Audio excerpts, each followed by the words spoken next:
Alright guys, TacticalRab back again today. Hope you're doing well and enjoying your day so far. The World Championship is not far away and Scump is trying to put his jinx on the OpTic team, it seems already, saying that it should be pretty much guaranteed they take down Boston round 1. He reckons that's by far the easiest team to play as it stands. If they lose, it would be quite an embarrassment for the OpTic Texas team. We'll see if it happens over the coming weeks. And also we've got Crowder revealing that the FaZe guys were playing up against Los Angeles Thieves. Somewhat unexpected for them to scrim a team on the same side of the bracket, but maybe it makes sense, as we'll see in a few minutes time. Very much enjoyed to hear your thoughts in the comments below. Hit the like button if you enjoy. Subscribe if you're new as always, I would greatly appreciate it. First of all, thought this is pretty funny to look back on. Way back in the day now actually, when Patrick Pruce, as they say, was only 20 years of age, when he got suspended for a few games on Evil Geniuses for continual harassment of MLG and UMG employees. Back in the day, there was some strange things that would happen, like with bans and stuff that people would get. I remember like the Black Ops 3 days when Clay's team got forfeited for doing that, you know, the unintended line of sight on Stronghold Search and Destroy. Absolute madness like that. I wish I was making videos back then because there would be some absolute gold, I'm not gonna lie. Kind of funny to look back on actually who the possible subs could have been. So Fears could have come in playing for Karma, and you know, for Cento, Temper as well, FaZe, I don't exactly know who this guy FaZe is. So anyway, that was the possibility. And then there was actually this on February 15, 2017, where you can see aBeZy revealing that he got given this piece of paper from Activision Blizzard that basically said like how to properly use social media, because like, I mean, the pros used to go so rogue back in the day. You think they go rogue now? Like honestly, back in the day, some of the things that you used to see were just absolutely insane.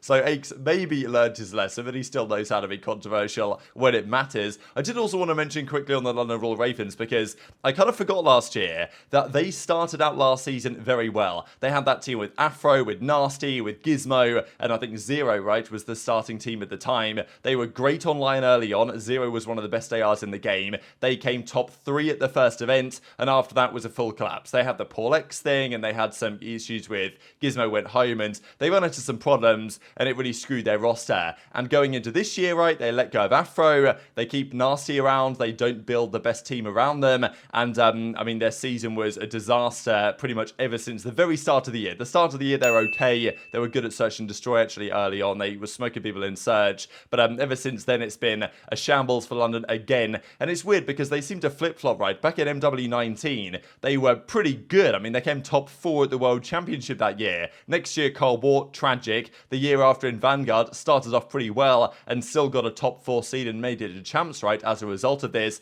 And then this year it was another disaster. So maybe next year they're going to finally put the pieces together again. What would you guys do if you were the London Royal Ravens? I know many have speculated on what they might decide to do. Would they go down a route of saying, you know what, let's just run it back with Nasty and Asim and bring in a couple of other better players? Or would you say, you know what, let's just go absolutely clear the table and bring on an entire challengers roster? I don't know, man. It just frustrates me that this whole Gizmo situation didn't work, because it seemed to be working so well last year. And yes, Afro was probably going to leave anyway, but there's other potential candidates out there. Like Harry came in, right, and he did a good job for that team. So I want to see them run it back with those players. Unless, of course, they are actually going to be fully owned now by the Spanish guys, and therefore they do either move to Madrid or they want to bring in like a UK-Spanish mixed team, of which there are actually quite a few in challengers right now. So we'll see on that one. I know JoeDeceives was doing a video speculating on what LA Guerrillas could do, and therefore what London would do as well, but that's just one proposition. Also talking about the World Championship, we saw this the other day from Slasher, that MC was stuck in the bathroom and they had to kind of Operation Break MC out, was in full effect. I just wanted to share this here from Crowder, explaining what the full story was, and also revealing, I believe, that they were scrimming at Los Angeles Thieves at the time, which is interesting just because they are on the same side of the World Championship brackets. We were scrimming LA Thieves. We get through all 5 hard points. So we're sitting there and we're like, where the fuck is this guy? So no one really says anything. And I don't even think Austin goes to look for him. Like, literally, we knew he was going to the bathroom. So we were just like joking around, like, what the fuck taking so long? And then Austin, I think, went out to the facility to get a drink or anything. And he like passed by. And this is Austin's version of the story. MC is literally like, saying like, Austin, like, help, I'm stuck. And if you guys all know MC, Austin does not take that comment seriously. I guess like the bathroom locked after he closed it, so he was legitimately locked in the bathroom. And then MC had to assemble the tools himself, but he didn't have a phone, so they couldn't FaceTime him. So they had to Austin had to help lead him through assembling the tools again.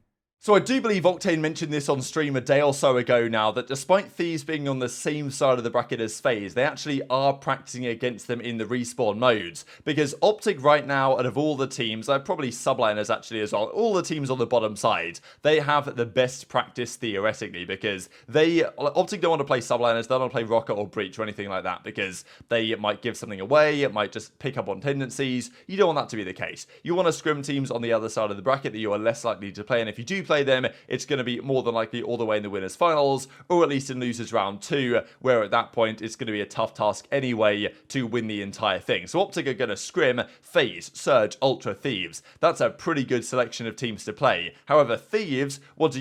Do you just play OpTic, Breach, subliners, Rokkr? Not quite as good, is it, in theory, right? Okay, yeah, Thieves will play OpTic, right, and Thieves will play subliners, that's pretty good. But, you know, do you really want to be playing Breach and Rokkr? I don't know, you do, but still, it's not ideal. So Thieves have decided to, in addition to that, also play FaZe. They won't play them in Search and Destroys, right, which of course makes sense, but they will, it seems, play them in the respawn, so that could be an interesting one for FaZe to get some better practice, as with Thieves, and also allow them to still play these other teams on the other side of the bracket. But, I mean, look, how likely is FaZe Thieves winners round 2? It's pretty likely, to be honest. FaZe generally have the number of Thieves in these type of matches. It is always kind of interesting how it goes, right, because Ultra seem to have Thieves' number, as do FaZe, but Thieves always seem to beat OpTic, but OpTic always beat FaZe. So it's like, you know, there's always this mess going on between those top 4 teams, but probably not the top 4 anymore, because subliners are certainly now in that conversation. The other part that I wanted to mention, though, is on the OpTic situation. So firstly, we get this from TJHaLy,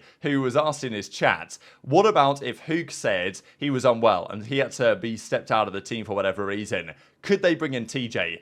I think the issue is here for OpTic, first of all, if they wanted to do this, is that TJ played at Major 5, and therefore I don't believe he can be signed as an emergency substitute. We believe what Boston have done is they can sign players on a 10-day contract, and they can do so for any player that didn't play or wasn't signed at the most recent event. TJ was signed and played for Vegas, so I'm not sure they could do this, but he does say that if he was given the chance that he would.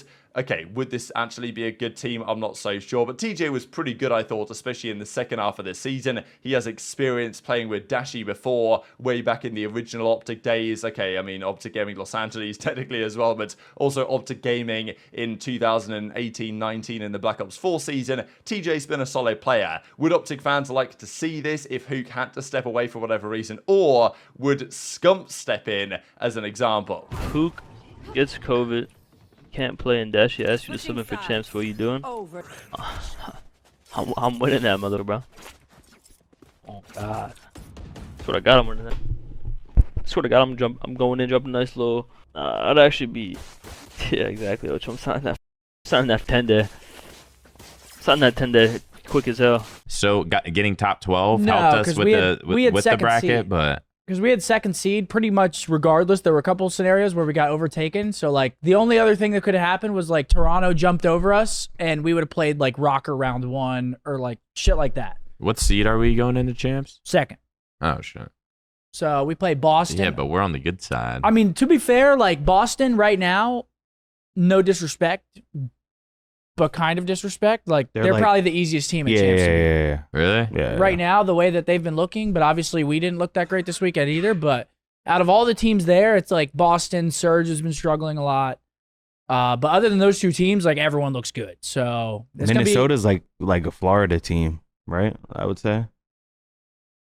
Yeah, they're better now. A bit better than that. They're better now. Yeah, they're better. Playing a lot better. And then obviously, I mean, but we say that it's going to be like an easier road, but we have the champions on our side as well. We have New York on our side, and they looked unbelievable this weekend. Their search and destroy looked crazy.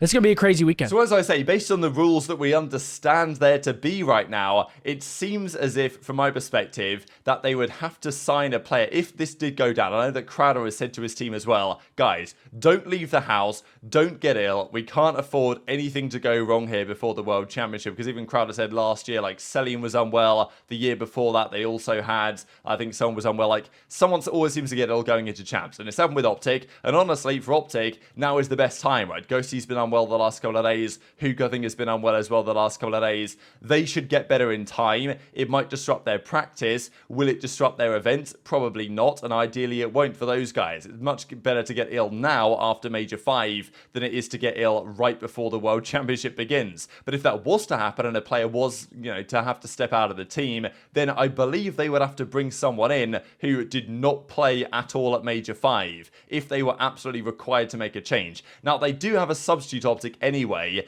and we think that probably Scump is that guy. We don't really know. Scump definitely was. Earlier in the season, he definitely was their sub, but I don't know if at some point he said, I don't really want to be, required to do this anymore, especially after iLLeY was gone. It made maybe more sense for iLLeY to be the sub. But iLLeY has not been to the events. Like, iLLeY was not even there, I don't believe, in Toronto, which is surprising, but Scump was there, so you'd think that unless JP is the coach and the analyst and doing all that stuff and the substitute as well, then maybe it's actually Scump that is the substitute for this team. So if that was the case, then maybe Scump would have to step in for Huke at the World Championship, which would be, that would be a story and a half. I don't expect it to happen, but I kind of would be down for it to happen. We'll see how it goes, especially with Scump's statements there, right? That, he believes playing Boston round 1 is basically the best team they could have possibly wanted to play. Is he jinxing the team? Do you see it like that he's using his powers of jinx to take them down? But fundamentally, right, whatever you think about that, if OpTic lose, they didn't deserve to win the tournament anyway at that point. I'm not sure what I'm going to do for my bracket predictions. I might do a full bracket prediction in a video at some point before the World Championship, because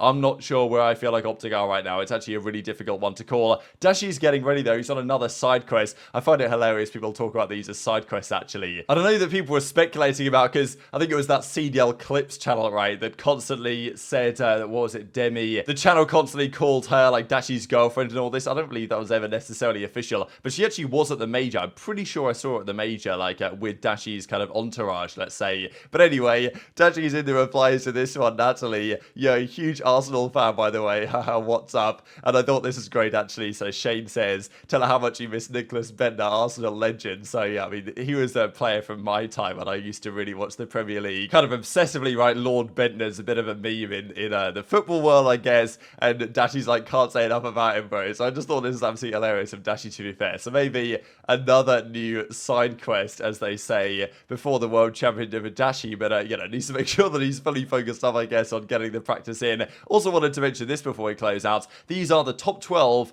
post-plant and retake KDs. So, this is kind of remarkable. It's easier to win in a post-plant than it is a retake, so the average KD on an offense is a 1.25 in post-plant. Really goes to show why it's so critical to make sure you get the bomb down or prevent the bomb from going down on the other side of the equation. But Arcitys has the best here at a 2.03 post-plant KD. Pred has a 1.8, Drazah with a 1.78, but the highest retake KD by far. There's not many players here that are positive in these situations. Pred has a 1.4 in retake situations, which is pretty wild. Then it's Havoc, actually, then Hydra, Simp, Hicksy is the top 5, so pretty interesting stuff. And this is kind of what a Parasite says, need to drive home the point. Making sure you deny the plant is so critical, especially if you don't have a lot of dead silence, because it's just, your average retake KD is 0.8. That's very difficult to make happen on a regular basis. And just one final thing here from Zuma was trying to put together some sort of S&D tourney potentially next weekends, just before the World Championship goes on the weekend after that, and he's trying to build some teams. One of his teams there, Drazah, Envoy, Prolute, iLLeY. Then you've got Skies, aBeZy, Cellium, and Kismet,